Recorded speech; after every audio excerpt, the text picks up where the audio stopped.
I heard them decide my fate through a door that was not fully closed. It was a fate sealed not with a gavel or a judge's decree, but with the weary sigh of my father and the brittle, calculating tone of my stepmother. The conversation drifted from the study, thin and sharp as shattered glass, finding me where I sat in the dim hallway, mending a tear in my sister's lace glove. I was always mending something that belonged to Lavinia. It was my primary function in the household, to be the quiet, industrious shadow that kept the beautiful things from falling apart. There is simply no other way, my stepmother Beatrice had said, her voice stripped of its usual honeyed warmth. The Duke of Alastair's ball is our last chance. Everything depends on Lavinia captivating him. My father's reply was a low murmur, lost in the grain of the old wood, but her response was clear. Eleanor? What of her? She will attend, of course. A plain background makes the jewel shine all the brighter, does it not? No one will look at her twice. They never do. Plain background. The words did not wound me as they once might have. I had heard them or variations of them my entire life. I was the second daughter, the one who had inherited my father's quiet disposition and my mother's unremarkable features, while Lavinia had been blessed with Beatrice's golden hair and a smile that could disarm creditors. I was the sparrow to her bird of paradise, the sturdy, plain-bound book of philosophy next to her gilded volume of poetry. I did not resent Lavinia for her beauty. It was as much a part of her as her own breath. But I resented, with a slow and deep and shaking anger that lived in my bones, the world that could see nothing else. I resented being a tool, a piece of scenery in the grand drama of my sister's life. The catalyst for this desperate gambit was, as it always was, money. My father, a kind man with a disastrous affinity for failed investments, had driven the estate to the very edge of ruin. Beatrice, whose ambitions were as vast as our debts, saw only one solution: a marriage of spectacular advantage. And there was no greater advantage in all of England than the Duke of Alastair. He was a man spoken of in whispers, a figure of immense wealth and staggering status, wrapped in a shroud of tragedy. He had lost his young wife years ago and had since remained a recluse, his heart supposedly locked away with her memory. He was cold, severe, and utterly intimidating. He was also, according to Beatrice, our only hope. So it was decided. We would go to the Duke's ball. Lavinia would be dressed in silks that cost more than our stable boy earned in a year. And I, Eleanor, would be her shadow, dressed in a muted gray muslin that had been altered twice before, my purpose not to be seen, but to be overlooked. I finished my stitching on the delicate lace, my needle moving with a precision that belied the turmoil in my chest. I was a part of the tapestry, yes, but only as one of the dull, necessary threads that held the brighter colors in place. The night of the ball arrived with a chilling mist that clung to the windows of the carriage. Inside, Lavinia was a vision of shimmering cream and gold, her laughter like tiny, nervous bells. Beatrice fussed with a stray curl at her temple, her eyes alight with a feverish combination of hope and terror. My father sat opposite, his face pale and drawn in the flickering carriage light, the weight of our imminent collapse pressing down on him. I sat in my corner, a silent observer in gray, feeling less like a guest and more like a ghost already haunting the scene of a future failure. The Duke's residence, Blackwood Manor, was not a house but a fortress of granite and sorrow. It rose from the mist-shrouded hills like a monument to grief, its windows blazing with a light that seemed to offer no warmth. As we stepped into the grand hall, the sheer scale of the place was meant to intimidate, to remind every guest of their relative insignificance. The air was thick with the scent of beeswax and hothouse flowers, a cloying sweetness that could not quite mask an underlying chill of disuse.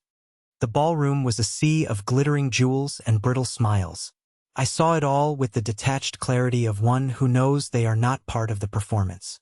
I saw the desperate mothers and their polished daughters, the calculating glances of young men weighing dowries against beauty, the entire, exhausting machinery of the marriage market grinding away under the light of 1,000 candles.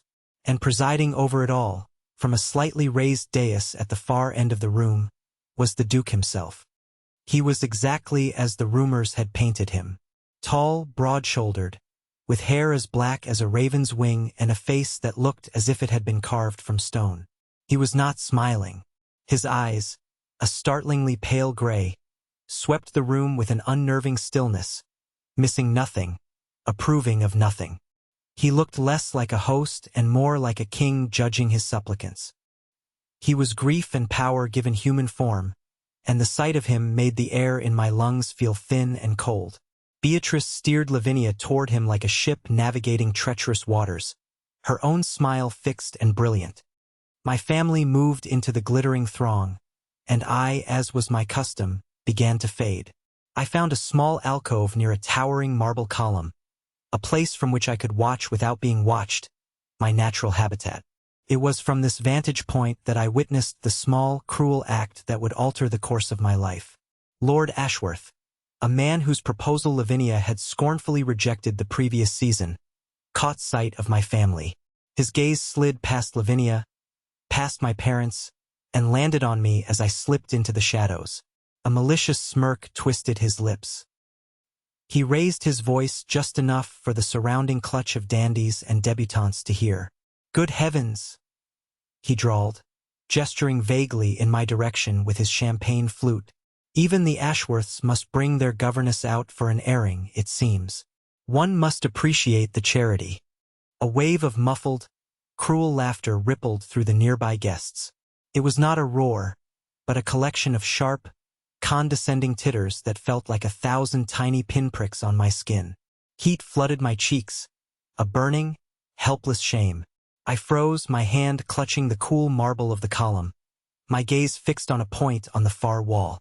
I wished for the floor to open and swallow me whole. I felt the weight of every eye, every smirk, every whispered confirmation of my own invisibility, my own utter lack of consequence. The whole room, or at least the part that mattered, was laughing at me. And then silence. A different kind of silence fell over the room, sharp and sudden. The laughter died in people's throats. The music seemed to falter. I risked a glance up and saw that the Duke of Alastair had descended from his dais. He was moving across the polished floor, a path clearing before him as if by an invisible force. He was not looking at Lavinia, whose perfectly practiced smile had frozen on her face. He was not looking at Lord Ashworth, who had suddenly gone pale. He was looking directly at me. It was not a glance, not the polite sweep of a host's gaze, but a direct, focused, and unervingly intense stare. His pale eyes held mine across the expanse of the ballroom, and in that moment, I felt as though he saw past the gray dress, past the quiet demeanor, and into the very heart of my humiliation. He saw me. He truly saw me. He stopped before me, so close I could see the fine lines etched at the corners of his eyes, the unyielding set of his mouth. The entire ballroom held its breath. I felt like a specimen under glass. He executed a formal, impeccable bow, the gesture a stark contrast to the raw intensity of his gaze. "Miss Ashworth," he said, his voice a low, resonant baritone that cut through the silence. "I find I am in need of a dance. Would you do me the honor?" The words hung in the air, a profound and shocking declaration. He had not only seen me, he had named me. He had chosen me. I could do nothing but nod, my throat too tight for words. He offered his gloved hand, and as my trembling fingers touched his, a current seemed to pass between us, a spark of impossible connection in a room full of artifice. He led me to the center of the floor, his grip firm and steadying, and as the orchestra hesitantly began a waltz, he drew me into his arms. The Duke of Alastair, the formidable, unreachable, grieving Duke, stood up and started dancing with me, and the whole room, which had been laughing only a moment before, watched in stunned, absolute silence. Dancing with the Duke was like being at the calm center of a storm. The whispers and stares of the entire assembly swirled around us, a vortex of speculation and disbelief. Yet in his arms, there was a strange and profound quiet. He moved with a practiced, fluid grace that belied his severe reputation, guiding me through the steps of the waltz with an effortless confidence that forced my own trembling limbs to obey. I kept my eyes fixed on the knot of his cravat, unable to meet his gaze, my mind a chaotic whirl of confusion and mortification. Why was he doing this? It could only be pity, a grand public gesture to chastise Lord Ashworth for his cruelty. The thought was as humiliating as the laughter had been. "Lord Ashworth is a fool," the Duke said, his voice low and close to my ear, as if he had plucked the thought directly from my head. "His opinion is of no consequence." I finally dared to look up at him. His expression was not one of pity. It was something else, something I could not decipher. A stern watchfulness, an assessing curiosity that was far more unnerving. "You honor me with your defense, your grace," I managed to murmur, my voice sounding small and foreign. "It was not a defense," he corrected, his tone precise. "It was a statement of fact." And a correction of the room's appalling manners. He paused, his gaze sweeping over my face. He was also incorrect. I find gray to be a most restful and intelligent color. The compliment was so unexpected, so specific, that it left me speechless. It was not the florid, empty flattery I heard men bestow upon my sister.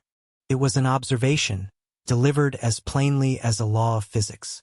The dance ended, and I expected him to return me to the shadows of my column and forget my existence.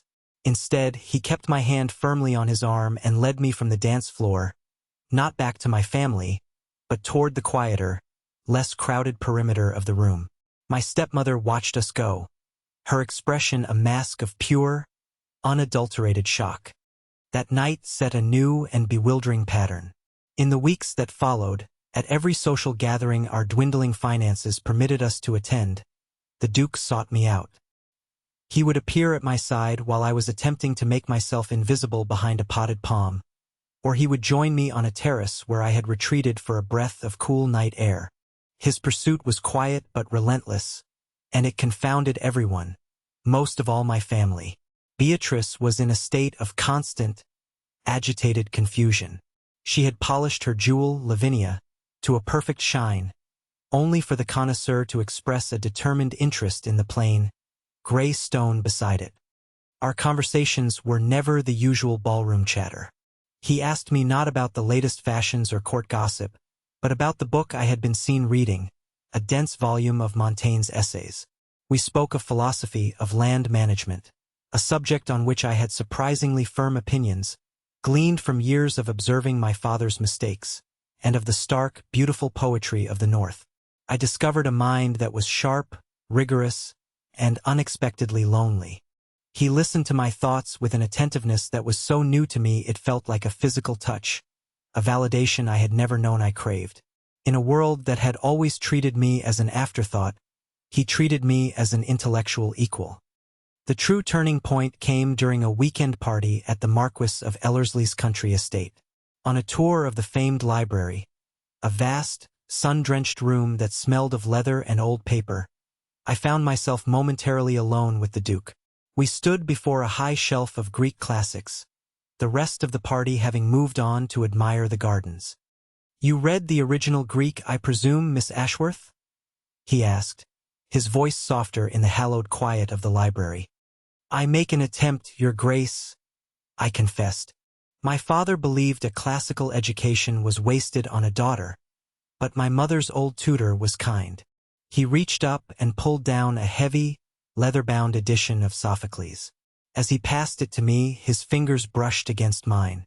It was the briefest of contacts, a fleeting warmth of skin against skin, yet it sent a jolt through me that was sharp and startlingly intense. I drew back my hand as if burned. The air between us grew thick and charged, filled with everything we were not saying. He did not pull away. His gaze dropped to my hand, then rose to meet my eyes, and I saw a flicker of something in their pale depths, a vulnerability, a hunger that was quickly suppressed. It was a moment of profound, accidental intimacy that left my heart hammering against my ribs. Later that evening, I felt a persistent chill in the drafty drawing room. I had forgotten my shawl, and I wrapped my arms around myself, trying subtly to ward off the cold. I saw the Duke notice from across the room. He did not come to me. Instead, he had a brief, quiet word with a footman. Minutes later, the footman appeared at my side, presenting a soft, woolen shawl of the most beautiful deep blue. "His Grace noticed you were cold, miss," the servant murmured, and departed. It was an act of such quiet, considerate kindness that it touched me more than any grand gesture could have. He had not made a show of it. He had simply observed a need and met it, a secret act of care that was meant only for me. I wrapped the shawl around my shoulders, its warmth seeping into my skin. Felt like an embrace, felt like a promise. The next day, as we prepared to depart, he found me in a quiet corridor. "Eleanor," he said, the use of my given name so shocking that I stopped dead. "I find I must return to London on urgent business. But I would consider it a great favor if you would permit me to call upon you. And if you would—" he hesitated, a rare sign of uncertainty. "Call me Alistair. When we are alone." Alistair. The name was a key turning in a lock I had not known was there. It was a seismic shift, a tearing down of the formal walls that society erected between a woman like me and a man like him. It was an invitation into a private world, and I knew, with a terrifying and exhilarating certainty, that I wanted to enter it. "I would like that very much," I whispered. "Alistair." The hope that bloomed in my chest was a fragile, tentative thing, but it was hope nonetheless. For the first time, I allowed myself to believe that this attention was real, that his interest was in me, Eleanor, and not in some charitable project or social game. This kindness, however, I had learned from a lifetime of observation, often comes with invisible invoices. I simply had no idea how high the price would be, or that the bill was about to come due. The Duke, Alistair, was true to his word. His carriage arrived at our modest London residence 2 days later, a gleaming black lacquer vessel that made our entire street look shabby by comparison. Beatrice was thrown into a state of barely controlled hysteria, directing the servants with a frantic energy while Lavinia was laced into her finest day dress. They both assumed, naturally, that this formal call was the long-awaited prelude to a declaration for my sister. My stepmother instructed me to serve the tea and then make myself scarce. When Alistair was shown into the drawing room, however, he greeted Beatrice and Lavinia with a cool, formal politeness before his eyes found me hovering by the tea service. "Miss Ashworth," he said, his voice carrying a clear, indisputable authority. "It was you I came to see. I was hoping you might spare me a moment to discuss the volume of Montaigne we spoke of." The silence in the room was absolute. Beatrice's smile froze, cracking at the edges. Lavinia's cheeks flushed with a rare and unbecoming surge of angry color. I felt a small, triumphant thrill, quickly suppressed by a lifetime of trained humility. I led him to the small, neglected library, the one room in the house that felt truly mine, and closed the door on my stepmother's thunderous expression. But our conversation was not to be about philosophy. The moment the door was shut, his demeanor changed. The formal facade fell away, replaced by a gravity that chilled me. He did not sit. He stood by the window, his back to me, staring out at the gray London sky. "There is something you must know, Eleanor," he began, his voice strained. "A matter of business that has become complicated." Before he could continue, a commotion in the hallway interrupted us. My father's voice, raised in alarm, and then the butler's, apologetic and flustered. The door to the library burst open and my father stumbled in, his face ashen. In his hand, he clutched a sheaf of papers. His eyes, wide with panic, darted from me to the Duke. "Your Grace," he stammered. "A letter, a final notice from your solicitors." I had hoped for more time. Alistair turned from the window, his expression grim. "I gave them no such instruction." But I was no longer listening to him. My gaze was fixed on the papers in my father's trembling hand. I saw the Duke's official crest at the top, and beneath it, columns of figures and dense, legal script. I stepped forward and took the letter from my father's unresisting fingers. My eyes scanned the page, my mind slowly, sickeningly, absorbing the words. It was a contract, a debt agreement signed by my father years ago after a catastrophic wager. The sum was astronomical, enough to ruin us 10 times over. And then I saw the final clause, a cruel addendum outlining the terms of repayment in the event of default. The debt would be forgiven entirely in exchange for the hand in marriage of his eldest available daughter. The room tilted. The air grew thin. Every kind word, every shared look, every secret kindness replayed in my mind.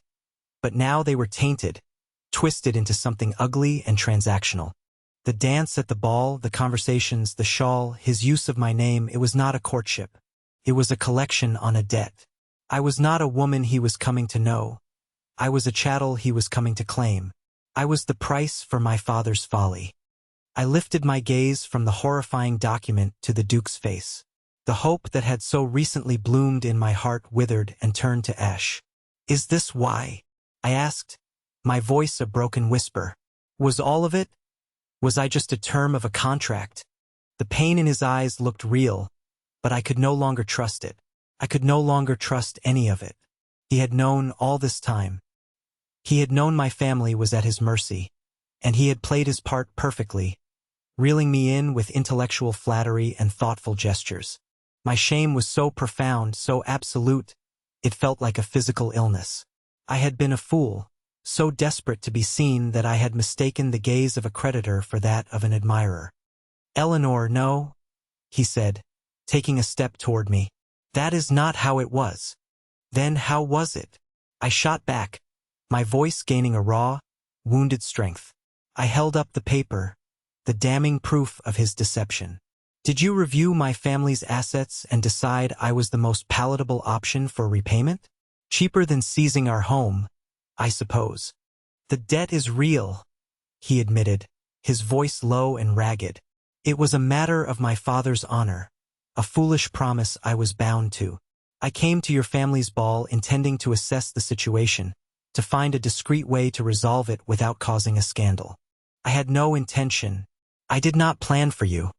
He looked at me then, and the raw vulnerability in his face was so potent it almost broke through my wall of anger and betrayal. "Everything else was a catastrophe I did not plan for," he confessed, his voice rough with an emotion I could not name.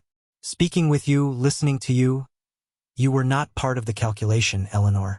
You destroyed the calculation." I wanted to believe him. I wanted to with every fiber of my being.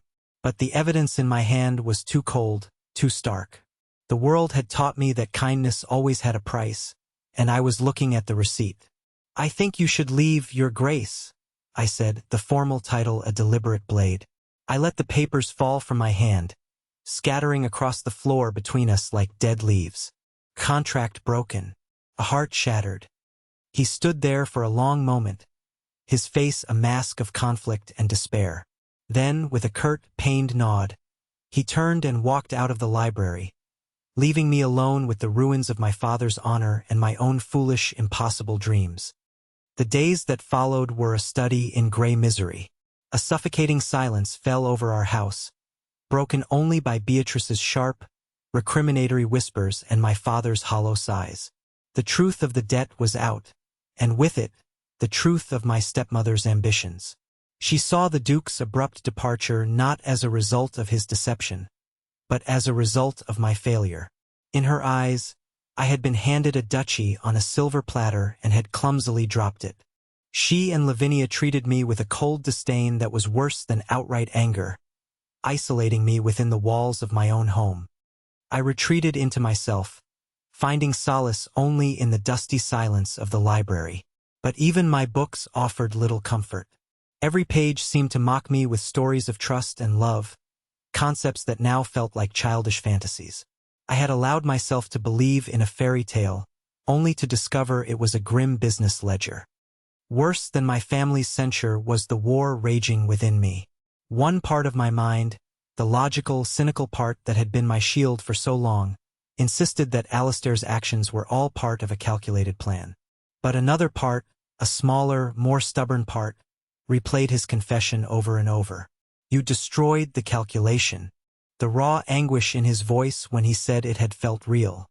The memory was a tiny, flickering candle in the vast darkness of my disillusionment. 2 weeks after the disastrous confrontation, the true attack began. It started as a trickle of whispers in the drawing rooms we no longer frequented, and soon became a flood of malicious gossip. The rumor, cleverly crafted and artfully spread, painted me as a desperate, scheming spinster. It claimed I had discovered the debt and had attempted to entrap the Duke, throwing myself at him in a most unseemly manner, forcing him to retreat from my vulgar advances. My name was being systematically destroyed. I knew with a sickening certainty who was behind it.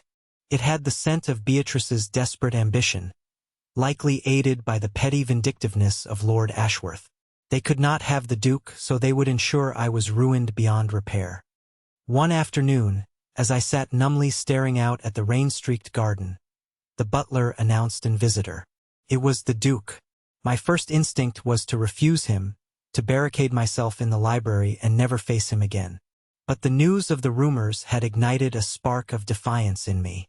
I would not hide. I would face him. I had him shown into the drawing room, a room I now associated with public humiliation and private heartbreak. He looked tired, the lines around his eyes deeper than I remembered. He dispensed with pleasantries immediately. "Eleanor," he said, his voice urgent, "I know what is being said about you. I have been investigating the source of these lies. I have proof." He laid a small leather portfolio on the table between us. Inside were copies of correspondence, notarized statements from servants.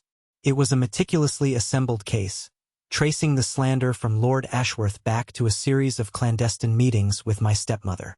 He had uncovered their entire conspiracy. He had not abandoned me to the wolves. He had been hunting them. "I know you have no reason to trust me," he said, his gaze intense and unwavering. "I know that my handling of this entire affair has been clumsy and has caused you immeasurable pain. The debt was a burden I inherited, an entanglement of honor I sought to resolve quietly. I should have told you from the outset. My only defense, and it is a poor one, is that from the moment I saw you, truly saw you, standing by that column while fools laughed, the debt ceased to be the primary matter. You did." He took a step closer, his hands clenched at his sides as if restraining himself from reaching for me. His voice dropped, becoming thick with an emotion that was profound and deeply vulnerable. "For 5 years, since my wife's death, I have lived in a fortress of my own making. Acquiet, orderly, gré existence. I felt nothing. I wanted nothing. I managed my duties. I honored my memories, and I waited for time to pass. And then I met you. You, with your quiet strength, your brilliant mind that shone brighter than any diamond in that ballroom, your absolute refusal to be anything other than yourself. You were not a storm, Eleanor. You were the first ray of light in a room that had been shuttered for years. You have unmade me." He paused, taking a ragged breath. "I did not pursue you to settle a debt. I pursued you because I found I could not bear the thought of a world without our conversations. I pursued you because the thought of you shivering in a cold room was more distressing to me than a matter of state. I pursued you because I am, to my own astonishment and terror, falling in love with you. And if you will not have me, I will still use every ounce of my power to clear your name and destroy those who have wronged you. You have my word on that." His confession hung in the air between us, raw and powerful and utterly sincere. The candle of hope flickered, steadied, and burned bright. He had seen past the plain facade, past the social invisibility, and loved the person he found beneath. He had made mistakes, yes, but he had done so not from calculation, but from the unforeseen, chaotic influence of a genuine emotion. He had been protecting me even when I believed he had betrayed me. The anger and hurt within me did not vanish, but they were eclipsed by a wave of something far more powerful: reciprocation, understanding.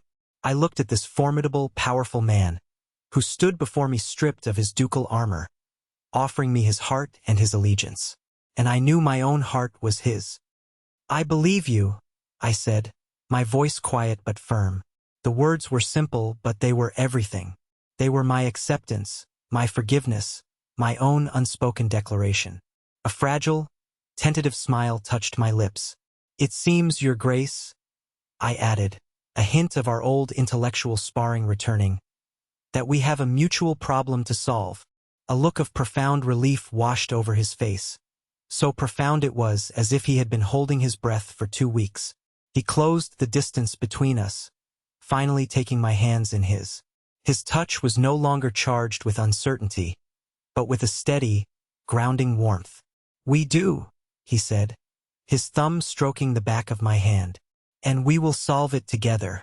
"Alistair," he corrected himself gently. "Alistair," I repeated.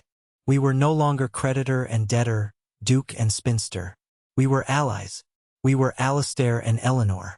And for the first time, the future did not seem like a threat, but a territory we would claim together. The stage for our final confrontation was set at the Duchess of Blackwood's annual charity gala, the pinnacle of the social season. We knew Beatrice and Lord Ashworth would be there.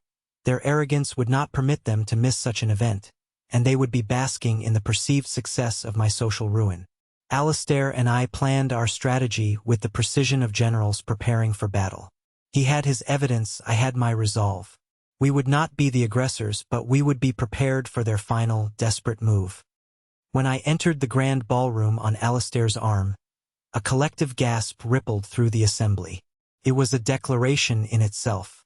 I was not ruined. I was not hiding in shame.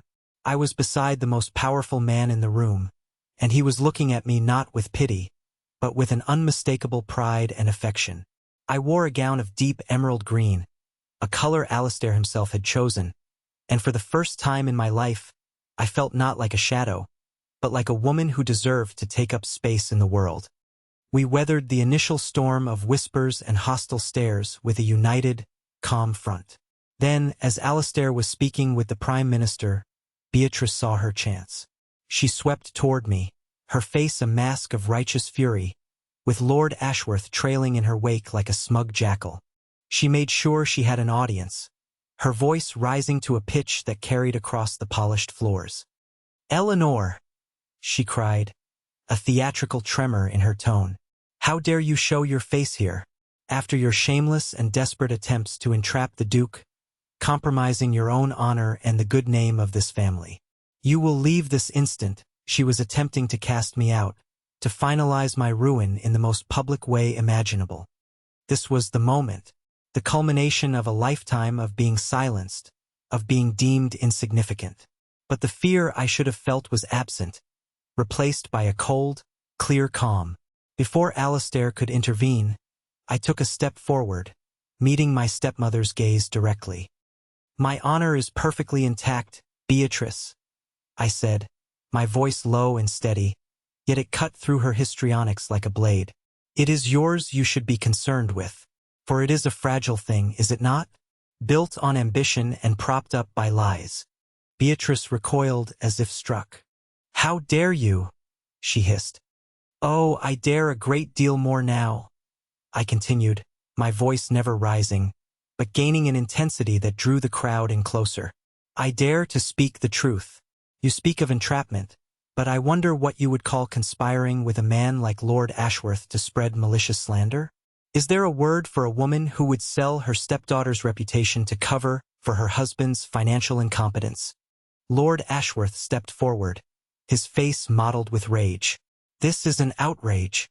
This little viper is lying to protect herself." At that moment, Alistair was at my side. He did not raise his voice. He did not need to. His presence alone was an indictment. "Lying, is she, Ashworth?" he inquired, his tone dangerously soft. He produced the leather portfolio. "Then perhaps you can explain these letters in your own hand, outlining the precise nature of the rumors you were to spread. Or perhaps the sworn statement from your former valet, detailing the payments he received from you on Beatrice Ashworth's behalf." He calmly presented the evidence, not to the crowd, but to the formidable Duchess of Blackwood, our host, whose word was law in this society. She examined a letter, her eyebrows rising in disdain. The downfall was swift and absolute. The color drained from Beatrice's face, leaving behind a sagging, desperate panic. Lord Ashworth began to stammer. his blustering defense crumbling into incoherent denials. The crowd, which had been poised to condemn me, now turned on them, their whispers shifting from derision for me to contempt for my accusers. Their social ruin was complete, executed not with a shout, but with the quiet, irrefutable weight of the truth. My father, standing on the edge of the circle, simply looked at the floor, a broken, ineffectual man witnessing the final collapse of his house. I looked at my stepmother, not with triumph, but with a kind of weary pity. She was a product of a cruel system, one that left women with no power but manipulation. But I would not be her victim any longer. I had found my own power, not in schemes but in integrity, and in the love of a man who valued that integrity above all else. Alistair took my hand. "I believe you have had enough of this company for one evening, Eleanor," he said quietly. He led me from the suffocating heat of the ballroom, away from the scene of our victory, out onto a secluded stone terrace overlooking the moonlit gardens. The cool night air was a balm on my heated skin. The distant sound of the orchestra was muted, the drama of the ballroom a world away. We stood in a comfortable silence for a long moment, the shared tension of the evening slowly draining away, leaving behind a profound sense of peace. "You were magnificent," he finally said, turning to face me. The moonlight caught in his pale eyes, making them shine. "I was terrified," I confessed with a shaky laugh. "Then you were the bravest person I have ever known," he replied, his voice filled with a deep, unwavering sincerity. He reached up and gently brushed a stray curl from my cheek, his touch tender and reverent. "Eleanor Ashworth, you have completely and utterly ruined my quiet, orderly life, and I have never been more grateful for anything." He lowered his head, and all the space between us disappeared. His kiss was not the hesitant, questioning touch of a new courtship. It was a confirmation. It was deep and sure and full of all the words that had been left unsaid, a release of all the tension and fear and longing that had built between us.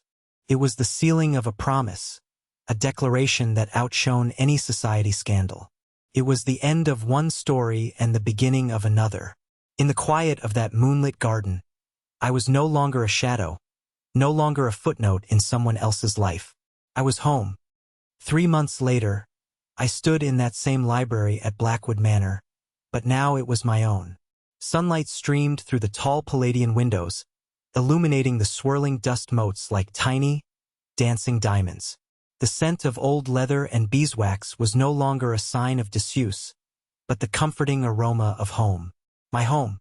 Alistair sat in a worn leather armchair by the fire, a book open on his lap, though he was not reading. He was watching me, a soft, contented smile on his face. Our wedding had been a quiet affair, attended only by a few trusted friends and his formidable aunt, Lady Danbury, a woman who had assessed me with an eagle eye and then declared me the first sensible decision the boy has made in a decade. My father had attended, a diminished and remorseful figure. Beatrice and Lavinia had not been invited. They had retired to a small cottage in Bath, their social ambitions permanently extinguished. In a final letter, Lavinia had offered a stilted, but seemingly genuine, apology and wished me happiness. I hoped she would find her own, one not predicated on beauty or status. The first few months of our marriage had been a quiet discovery. We learned the rhythms of each other's days, the way he needed silence in the morning, the way I hummed when I was reading something particularly compelling. We spent our evenings here, in the library, sometimes reading in companionable silence, sometimes engaging in spirited debates that lasted late into the night. We were building a life, a true partnership of the mind and the heart. The loyal housekeeper, Mistress Albright, who had served his family for 40 years, had finally begun to smile at me, a sign of approval more valuable than any jewel. I ran my hand along the spine of a familiar volume of Sophocles. "What are you thinking about?" I asked, turning to face him. He closed his book, setting it aside. "I was thinking about the first time I saw you," he said, his voice a low, warm murmur. "You were standing by a marble column, looking so entirely out of place, and yet you were the only real thing in that entire room." I felt a shift, as if the axis of my world had tilted slightly. I did not understand it then. I only knew I had to know who you were. I walked over to him, and he pulled me onto his lap, his arms wrapping securely around my waist. I leaned my head against his shoulder, breathing in the familiar scent of him, of clean linen and old books and the faint, wood smoke smell that clung to his coat. I had spent so much of my life feeling invisible, a ghost haunting the edges of my own existence. I had believed that to be loved, one had to be beautiful or charming or dazzling. But I had been wrong. I had been seen, truly and completely, by a man who had been just as lost in his own lonely fortress as I had been in my shadowy corner. We had not rescued each other, not in the dramatic way the poets described. We had simply opened the doors for one another, letting in the light. And now you know, I whispered, pressing a kiss to his jaw. He tightened his embrace, holding me as if I were the most precious thing in the world. Now I know, he agreed, his voice husky, and I will spend the rest of my life ensuring you never feel invisible again. I looked around the sun-drenched library, at the man holding me, at the life we were building from a foundation of truth and mutual respect. My journey had begun with a cruel laugh in a crowded ballroom, a moment of profound humiliation. But it had led me here, it had led me home, and I knew, with a certainty that settled deep in my soul, that this quiet, extraordinary love was the only truth that mattered.